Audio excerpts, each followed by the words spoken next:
Dear learners, welcome back to my channel English Mentor. Today we are going to study part number 23 of common errors from all the competitive exams. In this particular session, we are going to study another 50 common errors along with the grammar rules. So let us start this particular session without any further delay. Sentence number 1. ध्यान से देखेंगे हम इसको. A period of 6 years have elapsed. Elapsed का मतलब होता है past. Since I last saw her, right? देखिए, अ पीरियड ऑफ, जनरली अगर मैं बात करूं 6 ईयर तो प्लूरल ट्रीट किया जाता है, लेकिन अगर मैं बात करूं अ पीरियड ऑफ, तो अ पीरियड ऑफ लगने से ये पर्टिकुलर जो टाइम पीरियड है वो सिंगुलर हो गया. एक पर्टिकुलर टाइम पीरियड को शो कर रहे हैं जो कि सिंगुलर को शो किया जाएगा. तो यहाँ पे इसको हम सिंगुलर मानेंगे. जब हमारा सब्जेक्ट सिंगुलर है तो यहाँ पे वर्ब भी सिंगुलर होनी चाहिए, तो इसलिए यहाँ पर हैज इलैप्स्ड हो जाएगा. राइट. नेक्स्ट एग्जांपल देखते हैं. For several years now my newspaper agent has been spelling my names incorrectly. देखिए, for several years, several एक डिटर्मिनर जो अपने साथ प्लूरल नाउन लेता है, ये करेक्ट है. अब ये आगे का जो स्ट्रक्चर वो प्रेजेंट परफेक्ट कंटीन्यूअस का है, तो वहां पर आपने हैज बीन प्लस V1 प्लस ing यूज कर लिया, तो इस सेंटेंस में कोई एरर नहीं है, तो यहाँ पर नो एरर हो जाएगा. It took her a long time to get off the death of her husband. देखो, get off का जो मतलब होता है, इसका मतलब होता है fall asleep. मतलब जब आप झपकी लेते हो या नींद आ जाती है तो उसको बोलते हैं गेट ऑफ. फॉल अस्लीप सोने के लिए यूज करते हैं, लेकिन आप यूज करते हैं गेट ओवर. गेट ओवर का मतलब होता है जब आप किसी भी पर्टिकुलर, जस्ट मान लो कि आप किसी भी पर्टिकुलर टेंशन के अंदर हो और उस पर्टिकुलर टेंशन से जब आप रिकवर करते हो या नॉर्मल स्टेट ऑफ माइंड के अंदर आते हो, तो वहां पर हम यूज कर लेते हैं गेट ओवर. क्या यूज करते हैं? Get over. तो सेंटेंस के हिसाब से ऑफ नहीं आएगा बल्कि गेट ओवर आना चाहिए, क्योंकि देखो sentence, it took her too long time to get over the death of her husband, यानी उसके हस्बैंड का जो एक दर्द, उसके हस्बैंड की मौत का जो पेन था, उससे वो काफी टाइम बाद क्या हुई, उभर पाई. तो गेट ओवर का मतलब होता है नॉर्मल स्टेट ऑफ माइंड के अंदर आना. नेक्स्ट एग्जांपल देखते हैं. It's time, it is best to be silent than to speak in anger. देखिए, यहां पर दो पर्टिकुलर इन्फिनेटिव को क्या किया जा रहा है, कंपेयर किया जा रहा है, और जब कंपैरिजन किया जाता है तो वहां पर आप कंपैरेटिव डिग्री यूज करेंगे, तो यहाँ पे बेस्ट नहीं बल्कि बेटर आना चाहिए, क्योंकि यहाँ पर कंपैरिजन टू एक्शंस के बीच में है. His father is disgusted against him for his addiction to drink. Disgust का मतलब होता है जब आप किसी से hatred या नफरत करते हो, घिन आती है, तो वहां पर यूज करते हैं. डिस्गस्टेड जो होता है वो अपने साथ प्रपोजिशन विद लेकर चलता है, ना कि अगेंस्ट, तो यहाँ पर विद आ जाएगा यहाँ पर. राइट. नेक्स्ट एग्जांपल देखते हैं. On being called all of us entered into the room. देखो, एंटर का मतलब ही होता है कमिंग इनसाइड. तो एंटर के कभी भी जनरली अपने साथ ना तो इन या इनटू अपने साथ लेकर नहीं चलता है, तो यहाँ पर एंटर्ड आ जाएगा सिर्फ, क्योंकि एंटर्ड का मतलब ही क्या होता है, coming into. Right. Next example देखते हैं. I waited for you but you never turn up. Turn up का मतलब यहाँ पर है मतलब मिलने आना, या वहां पर आने के सेंस में यूज किया गया. आई वेटेड फॉर यू, तो यहाँ पे V2 हो गया आपका, और यहाँ पर भी V2 हो गया, तो इस सेंटेंस में कोई एरर नहीं है, तो नो एरर हो जाएगा आपका. नेक्स्ट एग्जांपल को देखते हैं. He learned the alphabets at the age of 4. देखो, अल्फाबेट क्या होता है, ग्रुप ऑफ लेटर जो होता है, ग्रुप ऑफ लेटर्स जो होता है उसको हम अल्फाबेट बोलते हैं, अल्फाबेट्स नहीं होता है. तो यहाँ पे जो अल्फाबेट्स, जो एस लगा है, ये इनकरेक्ट है, यहाँ पे अल्फाबेट हो जाएगा. नेक्स्ट स्लाइड पे मूव करते हैं अभी हम. Beside writing is my hobby, I had ideas for a couple of short story that needed further thought. देखो, beside का, इस beside का मतलब होता है टुगेदर विद. जब आप किसी के साथ की बात करते हो तो ये beside यूज करते हो, लेकिन जब आप इसके अलावा यानी इन एडिशन टू की बात करते हो तो besides होता है. तो यहाँ पर अगर सेंटेंस को ध्यान से देखें, यानी beside writing is my hobby, यानी इसके अलावा, तो इसके अलावा की सेंस दे रहा है, तो यहाँ पे इन एडिशन टू के लिए हम बिसाइड्स यूज करेंगे, ना कि बिसाइड. राइट. नेक्स्ट एग्जांपल देखते हैं. He recommended my case with the supervisor. Recommend जो होता है वो अपने साथ जनरली टू प्रेपोजिशन को लेकर चलता है, तो टू द सुपरवाइजर हो जाएगा, ना कि विद द सुपरवाइजर, तो टू हो जाएगा यहाँ पर. Her knowledge in English gives her great advantage. Her knowledge in English नहीं, her knowledge of English. English की नॉलेज की बात कर रहे हैं, ऑफ इंग्लिश आ जाएगा, ना कि इन इंग्लिश.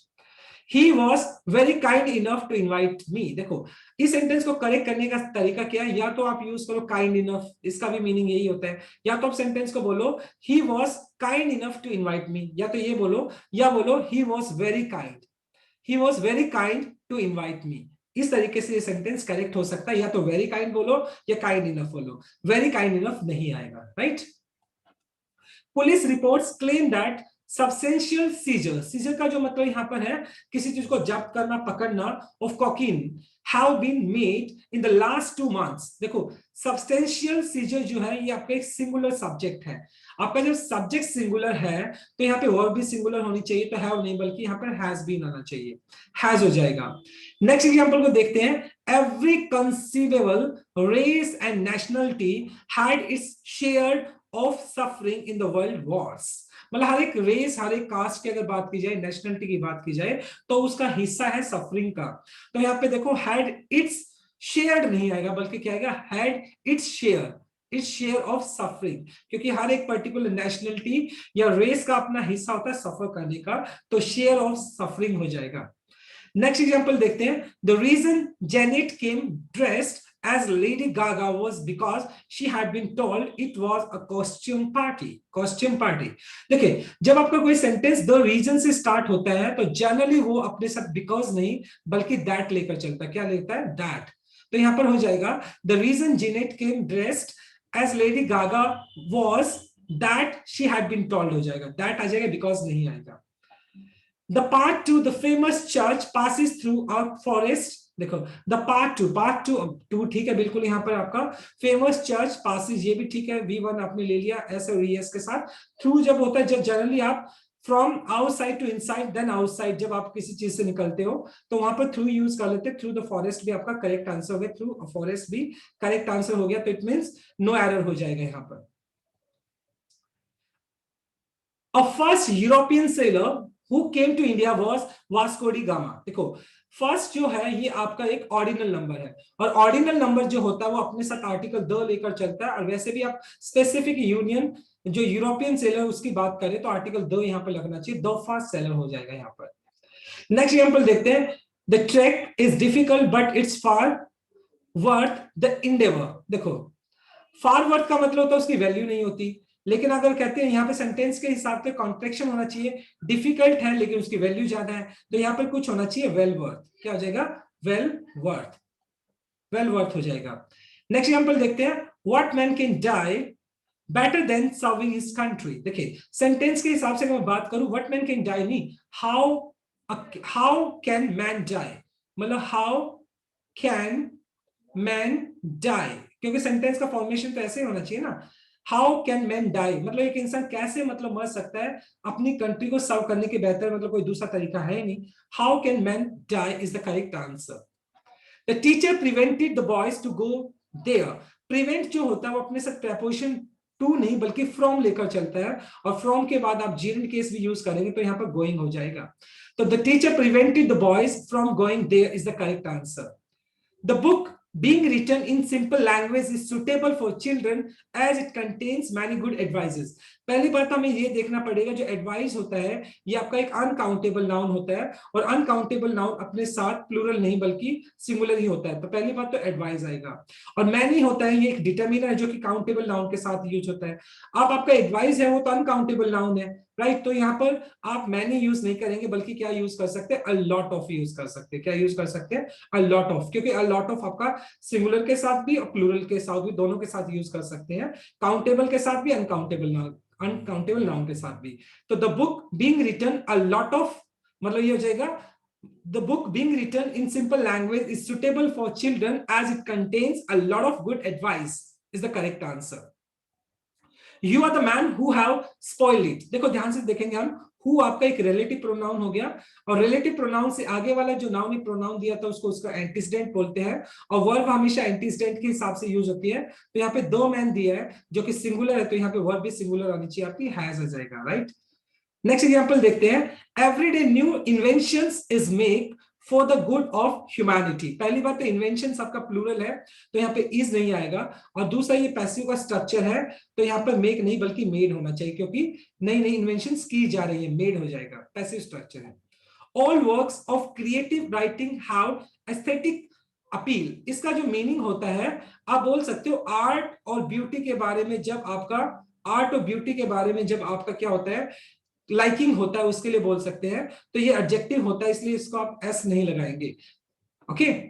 ये एस्थेटिक हो जाएगा आपका, क्योंकि ये एडजेक्टिव है, एडजेक्टिव हमेशा सिंगुलर रहता है। I and my wife were declared the best couple at the party. अगर बात की जाए, देखो 2-3-1 और 1-2-3, ये मतलब क्या था, प्रोनाउन का स्ट्रक्चर होता है, सीक्वेंस होता है। जब आप बात करते हो, गुड एक्शन की बात करते हो, तो 2-3-1 की बात की जाती है, और जब आप नेगेटिव एक्शन की बात करते हो तो 1-2-3 का स्ट्रक्चर फॉलो किया जाता है। 1 का मतलब फर्स्ट पर्सन, 2 का मतलब सेकंड पर्सन, और 3 का मतलब थर्ड पर्सन। तो अब बात की जाए, आई तो आपका क्या होगा, फर्स्ट पर्सन है, अब माई वाइफ हो गया, थर्ड पर्सन हो गया। तो स्ट्रक्चर के हिसाब से 3-1 का फॉर्मूला आपको फॉलो करना चाहिए, क्योंकि सेंटेंस आपका पॉजिटिव है। तो क्या होना चाहिए, माई वाइफ एंड आई हो जाएगा। My wife and I were declared the best couple at the party is the correct answer. Next slide पे मूव करते हैं। The author said during the press conference that there were 2 further volumes to be published. Father जो होता है, इसका जो मतलब होता है, ये जब आप डिस्टेंस को बताते हो, ये डिस्टेंस को बताते हो, लेकिन इसके अलावा एडिशन की बात करते हो ना, इसके अलावा एडिशन की बात करते हो, तो फादर नहीं बल्कि क्या करते हैं, फर्दर यूज किया जाता है। तो वहां पर क्या यूज करेंगे, फर्दर, इसके अलावा की बात करते हैं, फादर नहीं फर्दर यूज करेंगे। 2 further volumes to be published is the correct answer. He was not able to concentrate because of the continual music being played next door. देखो, continual भी एक एडजेक्टिव होता है, इसका जो मीनिंग होता है मतलब रिपीटेड, जब कोई चीज बार बार रिपीटेड होती है और वो आपको अनॉय करती है। अनॉय का मतलब जब कोई चीज आपको तंग करती है, परेशान करती है, तो वहां पर हम यूज करते हैं कॉन्टिन्यूअल। और एक होता है कॉन्टिन्यूअस। कॉन्टिन्यूअस क्या होता है, कोई भी चीज का लगातार चलना, तो कॉन्टिन्यूअस यूज करते हैं, लेकिन उसकी आपके लिए लाइकिंग जरूर होती है। तो कॉन्टिन्यूअस म्यूजिक की बात करते हैं, यहां पर क्या हो जाएगा, he was not able to concentrate because of the continuous music. Continuous music हो जाएगा यहां पर आपका। Still waters run deep. देखो, इस लाइन का जो मीनिंग होता है, मतलब कहते हैं ना कि जो सिंपल सा आदमी दिखाई पड़ता है वो अंदर से बड़ा घुना टाइप का होता है, तो उसके लिए बोलते हैं still waters runs deep. Still waters run deep is the correct answer. तो ये ऑलरेडी सेंटेंस करेक्ट है, नो एरर हो जाएगा आपका। The job is under the direct of mister John. देखो, डायरेक्ट मतलब यहाँ पर नहीं, डायरेक्शन होना चाहिए, अंडर द डायरेक्शन होता है, किसी की डायरेक्शन के अंदर की बात कर रहे हैं, तो यहाँ पर डायरेक्शन होना चाहिए, under the direction. When the stranger saw me, he seems to recognize me and asked me what was my name. What was my name? Now, my dear student, if you look at this particular sentence is not of interrogative. ये interrogative नहीं है, तो आपने structure तो आपने interrogative का use किया, जो कि incorrect है। होना क्या चाहिए, what my name was। ये was क्या आ जाएगा, लास्ट में लग जाएगा, what my name was is the correct answer. My lawn which is overgrown needs weeding. Weeding का मतलब कटिंग वगैरह करना, उसकी weeding, sorry, weeding, right? तो which यहाँ पर क्या हो गया, डायरेक्टिव प्रोनाउन हो गया। एंटीसीडेंट इसका लॉन हो गया, जो कि सिंगुलर, तो वह भी आपने सिंगुलर यूज कर लिया, ये पैसिव स्ट्रक्चर यूज कर लिया, तो नो एरर हो जाएगा यहाँ पर। Every man in this world wishes to live long but nobody wanted to grow old. अगर सेंटेंस को ध्यान से देखें तो ये आपका प्रेजेंट का स्ट्रक्चर है, और वैसे भी ये एक मतलब हम एक प्रैक्टिकल सी बात कर रहे हैं, एक सिंपल सी प्रैक्टिकल सी बात कर रहे हैं। तो यहाँ पर नोबडी वांटेड नहीं बल्कि क्या होना चाहिए, नोबडी वांट्स। क्या होना चाहिए, nobody wants to grow is the correct answer. He told his friend that he could not do that work because it's not to his taste. अगर सेंटेंस को ध्यान से देखिए, आपका जो रिपोर्टिंग वर्ब है वो पास्ट में है, और आपका इनडायरेक्ट स्पीच क्या वो भी पास्ट के अंदर है, तो यहाँ पर ये प्रेजेंट में नहीं आ सकता, ये भी पास्ट में ही होना चाहिए। It was not to his test is the correct answer. Next slide पे मूव करते हैं। The tragedy of Julius Caesar was written by William Shakespeare in, year के लिए आप इन यूज करेंगे, अबाउट यूज नहीं करेंगे, तो इन 1599 में हो जाएगा। The writer is evidently enamoured at the subject. देखो, इमोर्ड का जो मीनिंग होता है, ये लाइकिंग फॉर समथिंग होता है, और इमोर्ड जो होता है वो अपने साथ ऑफ प्रेपोजिशन को लेकर चलता है, ना कि एट, तो यहाँ पर ऑफ आ जाएगा। नेक्स्ट एग्जांपल देखते हैं। He is jealous for my success and wants to destroy me. Jealous अपने साथ ऑफ प्रेपोजिशन को लेकर चलता है, जेलस ऑफ होता है, जिसका मतलब होता है जलना, तो जेलस ऑफ होता है, ना कि jealous for.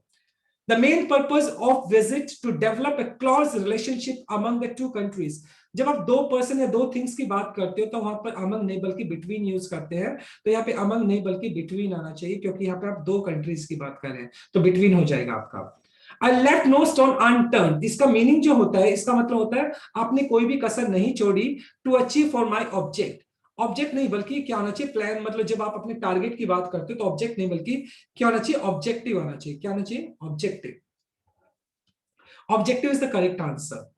My friends actual job involves a lot of administration. देखो एक्चुअल जॉब, जॉब क्या होता है, हमेशा मतलब जो आपकी एक्चुअल रिस्पॉन्सिबिलिटीज होती है उसको ही तो हम जॉब बोलते हैं, क्योंकि उसमें जॉब के अंदर हमेशा एक्चुअल रिस्पॉन्सिबिलिटीज की तो बात करते हैं, ड्यूटीज की बात करते हैं। तो यहाँ पर ऑब्वियसली बात करते हैं, जब एक्चुअल रिस्पॉन्सिबिलिटीज की बात ही कर रहे हो आप, तो एक्चुअल का यूज यहाँ पर सुपरफ्लुअस हो गया। तो होना क्या चाहिए, माई फ्रेंड्स जॉब, क्योंकि जॉब का मतलब एक्चुअल रिस्पॉन्सिबिलिटीज ही होता है, राइट। तो एक्चुअल यहां से हम डिलीट करेंगे। नेक्स्ट एग्जांपल देखते हैं, the students refuse to accept responsibility for their acts. यहाँ पे V2 आ गया आपका, ये भी ठीक है, 2 1 प्लस V1 आ गया, क्योंकि इन्फिनिटिव केस यूज किया है। फॉर देयर एक्ट्स ये भी करेक्ट है, तो नो एरर हो जाएगा सेंटेंस के अंदर। It is not possible for me to give you the accurate date of my departure yet. देखो एक्यूरेट का साउंड जो है वोवल साउंड है, तो यहाँ पर आप द नहीं बल्कि क्या आना चाहिए, एन एक्यूरेट डेट आ जाएगा, या फिर एग्जैक्ट डेट भी आप यूज कर सकते हो, exact date, and exact date is also correct answer. Had I been in my brother's position, I would have refused the offer. देखिए सेंटेंस की अगर बात करी जाए तो पास्ट इमेजिनेशन का स्ट्रक्चर, पास्ट इमेजिनेशन क्या करते हैं आप, had plus third form use करते हैं फर्स्ट क्लॉज के अंदर, और सेकंड वाला क्लॉज जो होता है would have plus third form में यूज कर लेते हैं। और वैसे भी अगर ये सेंटेंस ध्यान से देखें तो आपने इन्वर्जन का केस फॉलो किया जिसमें आप हेल्पिंग वर्ब को पहले ले आते हो। Had I been in my brother's position, अगर मैं अपने ब्रदर की पोजिशन में होता, I would have refused the offer, मैं रिफ्यूज कर देता। तो सेंटेंस बिल्कुल करेक्ट है, इसमें कोई एरर नहीं है। His parents usually spend their summer in Ooty, but this year they are spending it in Darjeeling. तो जनरली जब आप यूजुअली की बात करते हो तो यानी कोई ना कोई आप रिपीटेड एक्शन की बात करते हो जो कि रिपीट होता है, प्रेजेंट टाइम में भी रिपीट होता है, तो वहां पर आप स्पेंड नहीं बल्कि स्पेंड आना चाहिए, क्योंकि आप यूजुअली की बात करें, स्पेंड हो जाएगा, V1 आप यूज करेंगे। He lost heart because he could not cope up with the difficulties in life. देखो cope up with नहीं होता, up नहीं लगता है, cope with होता है, जिसका मतलब होता है टैकल करना या मैनेज करना, राइट। तो cope with हो जाएगा। I have come as soon as the customer leave their shop, your shop. देखो अगर मैं बात करूं, ये जो पर्टिकुलर सेंटेंस है ये आपका फ्यूचर कंडीशनल सेंटेंस का है, जिसके साथ कंडीशन लगती है वो तो आपका प्रेजेंट में आता है। तो एज सुन एज के बाद देखो customer leave your shop, V1 आ गया जो कि बिल्कुल करेक्ट है आपका यहाँ पर। लेकिन जो आपका सेकंड क्लोज होता है वो आपका विल प्लस फर्स्ट फॉर्म में आता है, तो यहाँ पर क्या आ जाएगा, I will leave, so I will come as soon as the customer leave your shop is the correct answer। तो have की जगह will आ जाएगा। I called his house yesterday and have given him money। Sentence को अगर ध्यान से देखें तो ये एडवर्ब है, ये पास्ट का है, और पास्ट की अगर बात की जाए तो ये सेंटेंस भी आपका पास्ट इंडेफिनाइट का है। तो यहाँ पे आपने V2 यूज कर लिया, यहाँ पे हैव आप यूज नहीं कर सकते हैं, बल्कि क्या होना चाहिए, गिव आना चाहिए। क्या जाएगा, गिव, क्योंकि सेंटेंस आपका पास्ट इंडेफिनाइट का है। The reason for my absence is due to ill health। देखो द रीजन, जब आपने रीजन ऑलरेडी यूज ही कर लिया है, ड्यू टू किसके लिए यूज किया जाता है, ये भी रीजन बताने के लिए यूज किया जाता है, तो यहाँ पर जनरली ये रॉन्ग हो गया, तो इसलिए क्या बोल सकते हैं, the reason for my absence is ill health is the correct answer. तो ड्यू टू नहीं आएगा, क्योंकि रीजन अपने आप में रीजन बता ही रहा है, तो ड्यू टू नहीं आएगा। ड्यू टू भी रीजन ही बताता है, जो कि एक सुपरफ्लुअस एक्सप्रेशन हो गया, तो ड्यू टू हम यहाँ पे यूज नहीं करेंगे। One should keep his word. देखो वन जो है वो आपका जो पजेसिव केस जो लेता है, यानी पजेसिव एडजेक्टिव केस जो होता है, इसका वंस होता है, ये वाला अपोस्ट्रोफी एस लग जाएगा, ONE अपोस्ट्रोफी एस वंस लगता है, तो वंस वर्ड हो जाएगा, हिज नहीं लगेगा। If U turn the corner you will found a house built of stone.